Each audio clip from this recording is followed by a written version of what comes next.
Well, that sucked. The Boston Celtics go down by a lot. I don't even remember what was the end score. 123, 114. Feels worse than that. The Celtics, they actually cut the lead to 2. Tatum had that and 1 with 7 minutes and 38 seconds to go. Celtics 102, Pacers 105, and you just get blown off the court from there. Yeah. And this is going to be the question we have to answer as fans now. We're going to be annoyed. That sucked. And now you decide, how worried are you going to be? How much does this mean for their title chances? This is the reality of an NBA season. If there's 82 games, you can have a 6-6 stretch, which the Celtics are now 6-6, I think, in their last 12. 4 and 6? Their last, I don't even know. They haven't been winning a lot of games lately. And like defensively, the numbers look pretty good. Like in December, I think they're 5th or 6th in defensive rating. Obviously, that's going to come down a little bit now, but they're just inconsistent. The Celtics are inconsistent right now. That's who they are. Like you see what they did tonight, contrasted against what they did against the Pacers a couple nights ago. But at the same time, the Pacers were coming off a back-to-back on the way back from a West Coast trip. You should win that game. Pacers, you knew were going to come back, shoot the lights out, and Nemhard comes back. Celtics killer. Yeah. And this is a big part of it. Missing KP. I miss him too.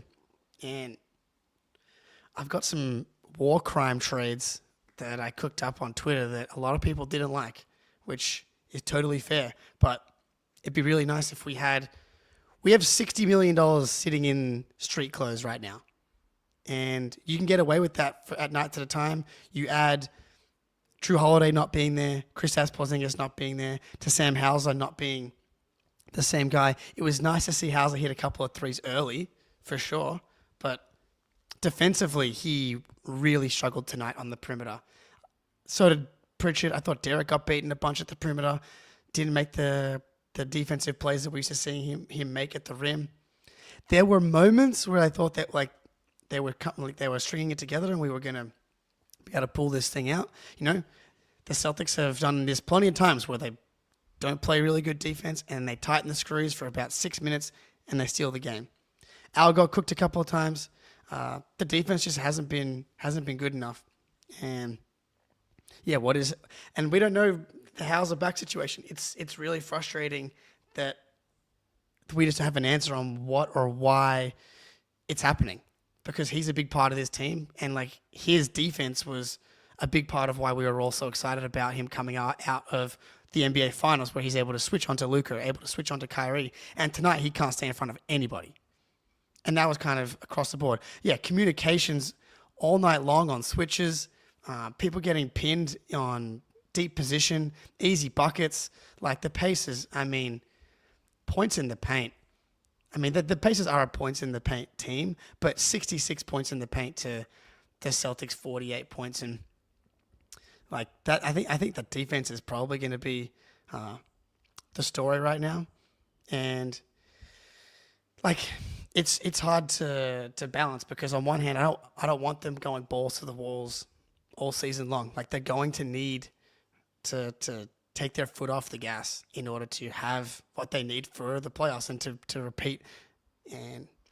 But at the same time, it's really painful to watch nights like this where it's just over and over and over. Dudes just straight line drives to the rim, wide open floaters, miscommunications and leading to dunks and wide open mid-range jump shots. So the defense was obviously bad. And does this team not know how to play defense, or is it just a bad stretch? Part of it is not having Drew Holiday. Part of it is not having Kristaps Porzingis. Part of it is Sam Hauser not being the same guy. Part of it is Al Horford being 38 years old, and he's not going to be able to give you the same level every single night. And we're getting to a point where we're over-reliant on Horford now. I know we don't have Ben and we don't have Spoonie here tonight, but they would be vomiting in their mouths at the look of Al Horford's minutes tonight. 30 minutes and 39 seconds for Al Horford, and he didn't even play in garbage time. I'm not, and obviously Horford's defense wasn't great tonight either, but he goes 2 for 12, 1 for 10 from 3. I thought he kind of forced a couple of shots early, but he missed some wide open looks.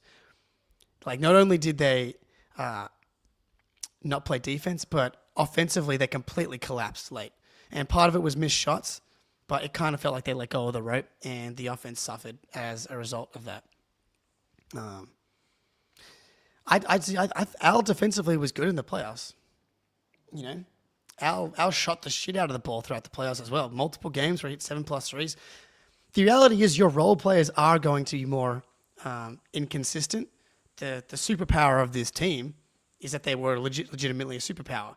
And last season, you got 57 games from Kristaps Porzingis. You got, Drew Holiday was like second on the team in minutes or something like that. Like, he played 60+ games. Now Drew Holiday's missed almost 20% of the season. Sam Hauser's missed almost 20% of the season. And these are excuses, right? Like, there's understanding that they're missing some guys, but there's also like a focus and an intensity that just hasn't been there consistently. Now, does that mean that they can't win the title?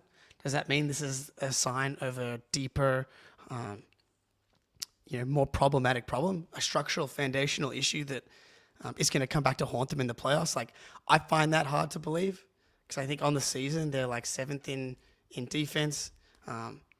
But if you go back to the 2022-2023 season where they started 20-5, I've been someone that's been like comparing this season to last season and saying, like, considering how many injuries they've had, you can make a case that this team has been more impressive. It's easy to be nostalgic about last season, but like and now it's not really a question because we've now had this bad stretch continue into the Sixers game and now into this game as well.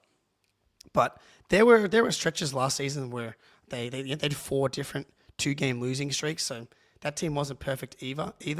But yeah, we also just like kind of pissed away the easy part of our schedule. You lost a game to the Bulls.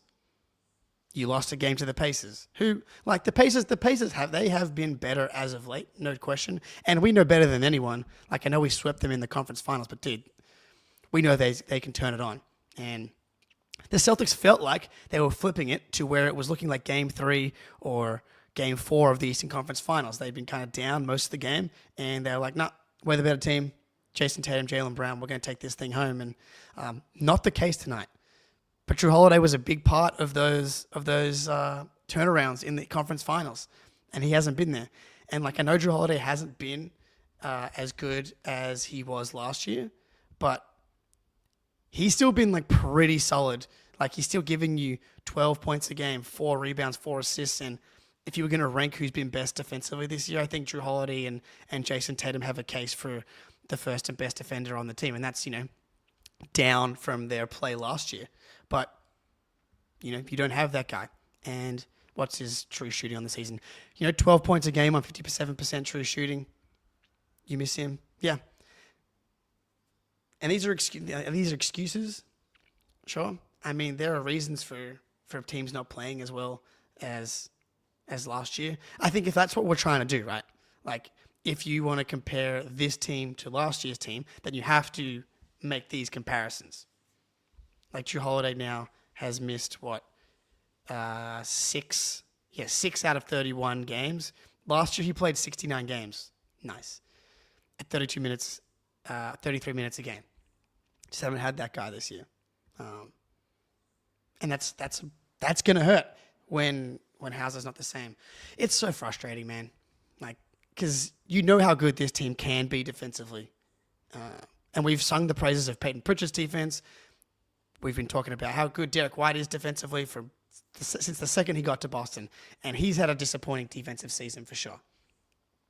I know there was some, Jaylen Brown should get, all defense buzz the last couple of days because he had a good game, a really good game against the Pacers. But like, he doesn't have a case for someone to make an all defensive team like you this year. He just doesn't. And like, that kind of goes across the board right now, especially. Yeah, and then you add that to the shooting. The Celtics just have not shot well lately, and that's part of it. Like, tonight, yeah, we shot 54 threes. and we made 16, 30%. It's a little bit skewed, I think, because we were tracking along relatively nicely for most of the game, like 35, 36% range, and then they completely collapsed in the fourth quarter. As far as being able to make shots, see if the fourth quarter numbers are out yet. No, they're not. But like, they could not get anything to go late. Offensively, it was not a problem. They were good all game long. I thought offensively, like getting good looks, inside, outside. Jaylen Brown was a monster down low. Peyton Pritchard was awesome in the first half. He ended up going cold. Pritchard ends the game 5 for 8 from 3. Not even cold. I just don't think he got shots up. You know, like some of your main guys, like Tatum 8 for 17, like 22 points on 17 shots. That's totally fine. Jaylen Brown 31 points on 21 shots. Electric, elite. Would love him to make more than 3 out of 5 free throws. Jaylen 31 points, 4 rebounds, 6 assists, and only 2 turnovers. Fantastic game. Even Derek 46% from the field, 7 for 15. Pritchard, we just covered, 7 for 13, 5 for 8 from 3. The offense was not the problem.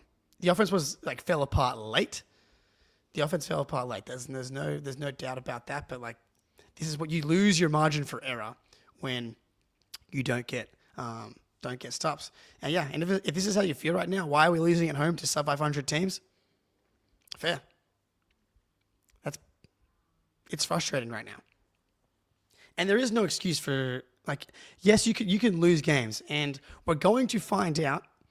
Is this just a stretch? Is this a bad stretch where we look back and we go, the Celtics were 6-6 in December. Defense was struggling. Guys were in and out of the lineup. And we're going to get to February and be like, whew, they stabilized. They were really impressive on the road trip with the Rockets and the Timberwolves and the Thunder and the Nuggets coming up. And this is a thing of the past. I think it's going to be hard to maintain though. We're heavily reliant on we can't even rely on some guys that aren't in the lineup right now, and we have to start scaling back Horford. I don't really care about being the number 1 overall seed, and that's essentially gone now. We're 4 games back from Cleveland. Obviously you can flip if you go on a crazy run, but they're not going to take their foot off the gas anytime soon. And you want to flip it, their top 4 guys, Mitchell, Garland, Mobley, Allen, have played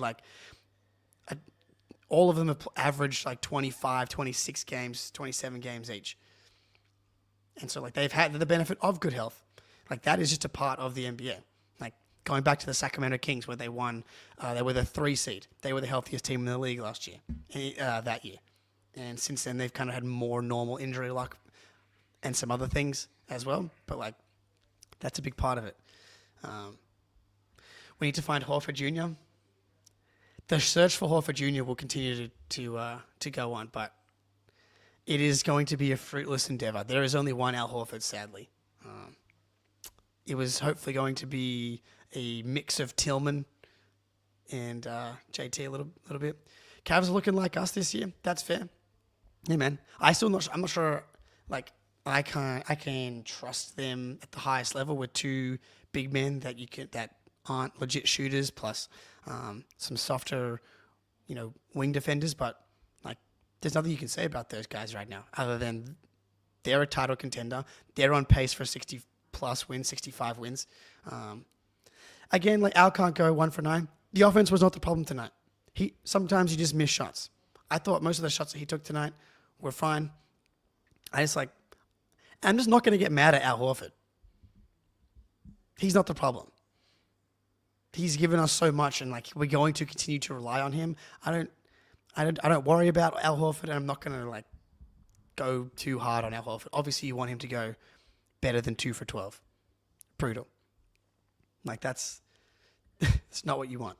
But I'm not going to do the doomerism on Al Horford. What is he doing, Al Horford? Yes, he broke Larry Bird's 3-point make record tonight. I thought, Al on 2-point shots is not something that looks very good very often these days, sadly. But, man, and Tatum, 17 field goals, man, and 41 minutes, dude. This is not good. This is not good. we're starting to ride some of our guys a little harder, like Tatum and Horford playing 30 plus minutes, and if it's not leading to wins, that can start to catch up to you. Like Tatum is the Iron Man, but you want him to be fresh for the playoffs. When will KP be back? $1 million question. My guess is that they're both Drew and KP are back for the Raptors game to try and acclimate them before we go on the West Coast trip. Like, I guess, like if this was the playoffs, I'm confident. I'm like pretty sure KP and Drew would be playing. No way to know for sure, but like I think they would be playing if this was the playoffs. And that goes back to like, how worried are you going to be? What should the Celtics process be in the regular season? Do we want them going balls to the walls and playing playoff level defense every night? No, but there's definitely a balance between that and what we've been seeing lately, like late in the Sixers game, not being able to get any stops against Maxey, and tonight. I want them to win too, but like if I give you 60 wins in the regular season and you lose in the conference finals to the Cavs, or I give you Celtics win 56 games and they win the title because they took their foot off the gas a little bit, then I think you're probably taking that, right? Like it's hard to know in the moment right now. Is this a symptom of them not being the same team, or is it just a team trying to defend a title, running on fumes a little bit, not kind of giving it their all? Maybe a little bit of both, but I'm not going to get overly worried just yet. I think this West Coast trip will be interesting, illuminating potentially. Like, can they raise their level when they want to and when they need to? Like the Thunder and the Nuggets, like those are going to be good tests. But yeah, man, it hurts in the moment though. So we're used to winning a lot of games around here. Yeah, Derek White's defense definitely slipped. Yeah, look, everyone in the chat's talking about defense. I think we're all on the same page there. But it's just, is this going to be who they are, or is this just going to be a little blip? I believe that this team, when the chips are down in the playoffs, can still guard with the best of them. One of the most versatile defenses in the league still. Man, it would be really nice to have Kristaps Porzingis protecting the rim on a night where the Pacers were just waltzing to the rim over and over and over again. So we were supposed to have Ben here tonight, but he had a last minute, had to do his real job or something like that. Absolutely ridiculous that his bosses did not let him podcast today. Absolutely ridiculous. So like, I don't know if we have any more thoughts on this Celtics, on like the game tonight itself. Defense is the problem right now. Jaylen Brown offensively, 2 games in a row now, really finding his rhythm. Like, and that's been a big problem for him is shooting efficiency. I thought Jordan Walsh played really well again tonight. Didn't make his shots tonight, but defensively I thought he was solid. There was like a couple of possessions on Siakam. I know Siakam scored on him. Luke Cornett came across and like doubled and left Thomas Bryant open in the middle. And I'm like, can we just let Jordan Walsh battle and let Luke Cornett,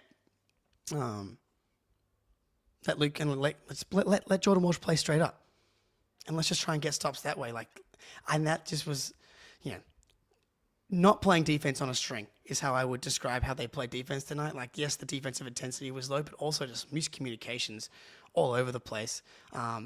Luke Cornett, I thought, was kind of brutal in the end tonight. Like, doing the right things, but how many balls could he just like not hold on to? Jordan Walsh had an awesome drive and found Luke Cornett, and he just like didn't look at the rim, and just like got to make that shot, make that play. Couple offensive rebounds, he's like couldn't hold on to the ball. Very like, Bambi on ice energy. I don't agree with this. Too many 3-pointers, not enough ball movement. Offensively, didn't think there were any problems tonight. Offense was still good. Offense was still late. But offensively, Jason and Jaylen had a ton of success getting downhill. Jaylen was like living at the rim. So don't really agree with that. I thought Luke's kind of been on a good run lately, and tonight was definitely a step back. But that's the reality of like guys on minimum contracts, man. Is that like there's going to be inconsistencies.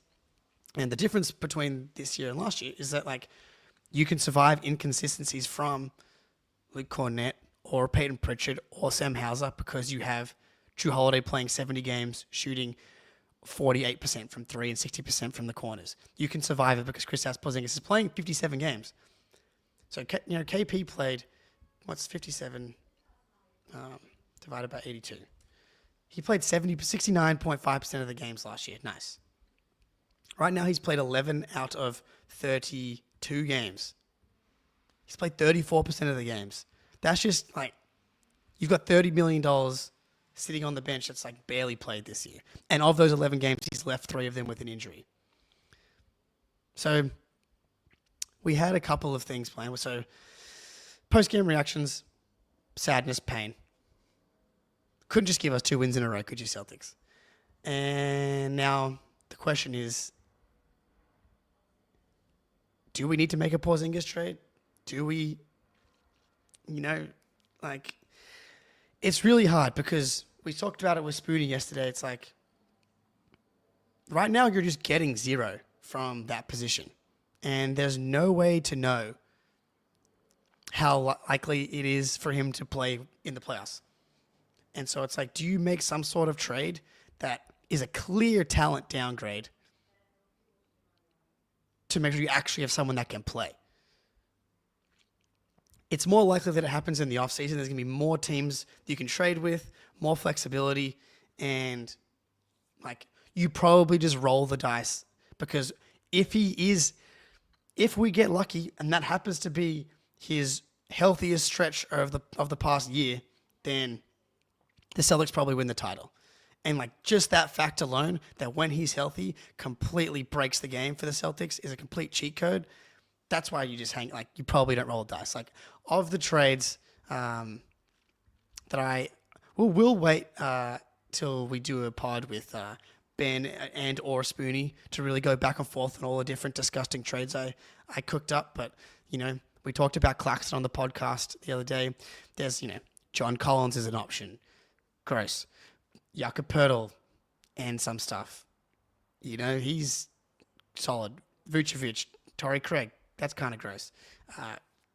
Valanciunas, Marvin Bagley. Massive, massive talent downgrades compared to Kristaps Porzingis. Like, I believe if Kristaps Porzingis could play 65 games, he's probably an All-NBA guy. One of the most efficient scorers in the league at the 5 position stretch the floor. Kristaps Porzingis post-ups as like the most efficient play in the league, getting onto mismatches while also being one of the best rim protectors in the NBA, raising your defensive floor night in, night out in a way that most guys can't. That guy is like a top 20 player. So any person that you trade for is almost certainly going to be a talent downgrade, unless I haven't done a true deep dive yet. You could also trade Drew Holiday instead of Kristaps Porzingis because but they make the exact same amount, so you're actually like not really opening up any additional options. I get so Naz Reid. That's a great. I mean, if we could get Naz Reid, we'd do that trade in a heartbeat. But the Timberwolves, why are they making that trade? Naz Reid's on like one of the best contracts in the NBA, folk hero in Minnesota. Sure, but like, yeah, man. Kristaps Porzingis has played in 3 playoffs. He played 5 games last year, and he left it with a torn knee in one of the 2 years he made the playoffs with the Mavs. We might get lucky, and Kristaps Porzingis is just healthy, and that feels like, what Brad's probably going to do. But we've got a long way to go. The other option is the Jaden Springer contract that we've talked about, which we'll definitely talk about a lot more over the next kind of couple of months. Is like, do you throw Jaden Springer and 2 first-round picks at someone like Walker Kessler, someone that's under contract both this year and next year? Like, do you significantly overpay for Kristaps Porzingis insurance while also keeping Kristaps Porzingis? A classic have your cake and eat it too, I believe is what they say. But, we're probably going to need more than 5 games from Kristaps. And again, we've kind of really more got 2.5 games out of Kristaps Porzingis.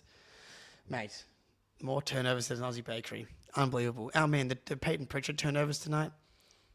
those are brutal. He turned it over and then he fouled in transition for the and one. He threw it up to Tatum, who got fouled. They didn't call it, and they go back the other way. Like, he never does stuff like that. That was brutal. But there is definitely an argument to be made for trading Kristaps Porzingis. I'm not sure I would 100% do it, but I definitely think that Brad Stevens has had the conversation with Zarin and the boys and explored what is feasible inside of this new CBA with the second apron and stuff. But whether or not that happens, we'll see. Like, he could come back against the Raptors game in the Raptors game and then just completely crush over the West Coast trip, and we're all going to be like, you can't trade this guy, because if he is healthy, then Banner 19 is ours. I just don't know what you can do to make him healthier. It could just be a blip, right? Like, he had 57 games last year. He played 65 games with the Wizards the year before that. He's done it. Like, all we need him to do is just good run of health starts now and all the way through the playoffs. It's very possible. I wouldn't put it, in the likely category for myself, but it is within the range of outcomes. But, I'm in a doomerist place when it comes to Kristaps Porzingis' health right now, and whether or not that means you should trade him is a really hard question that Brad's going to have to face. And I don't think he will do it. It's, again, probably an off-season thing. Like, if you get through another playoffs and you get knocked out and he was not able to help you at all, then I'd put it on the very likely that he gets moved in the offseason, even regardless of all the salary cap implications that they're facing from a tax perspective anyway. But we'll definitely touch on more of those trades, especially if Kristaps Porzingis continues to miss games for this ankle sprain that he suffered in the Sixers game? It's hard to keep track of all the injuries he's had this year. He's had 2 ankles and a heel after coming back from the ankle surgery. So, yeah. And we're shooting more threes, and we are not making threes right now. The last month, we're in the 33-34% range. And that should probably flip. Jalen hasn't been able to hit threes. Derek's been in a slump. Hauser can't make a shot / isn't playing, so you're not getting his shooting either.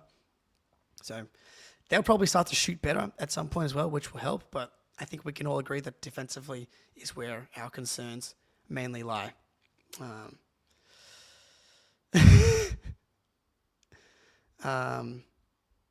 don't know. This comment's good. Big fan of both of those. Big fan of both of these guys, Jaylen Brown, Jason Tatum. Jaylen Brown was awesome again tonight. I thought that we went away from Tatum a little bit much.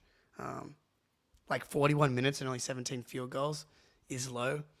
But, again, offensively, not the problem. The Jays kind of did their job tonight.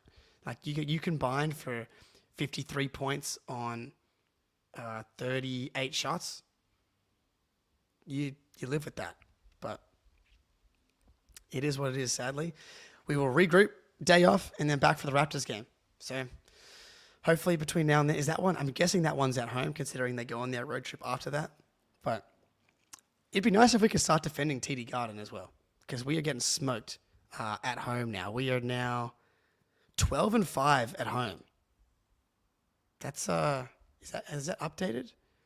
Yes, it is. 12-6 at home. We are now only 1 game ahead of the Knicks in the 3 seed. That is a real thing. We are 4.5 behind the Cavs for the 1 seed. 12-6 at home. 11-3 on the road. We have always been good on the road. It is one of our specialties. So when it comes to the playoffs and seeding, it's not the biggest concern for me. All right, everybody. Just a short one here tonight. Been a pleasure. Thank you all for being here. Let's hit that like button before we get out of here in anger, in pissed offness against the Boston Celtics. But yeah, man, depressing loss, depressing stretch for the Boston Celtics in what has been just a euphoric kind of last year plus. And we're not very used to losing at this point. And so this is painful. And I completely understand people being pissed off and feeling like this team doesn't have it this year and maybe they're not going to win the title. If you feel that way, it's hard to argue with you right now, but I know what this team is capable of in the playoffs. They have a track record. They won the title. Conference finals the year before that. finals the year before that, 2 other conference finals.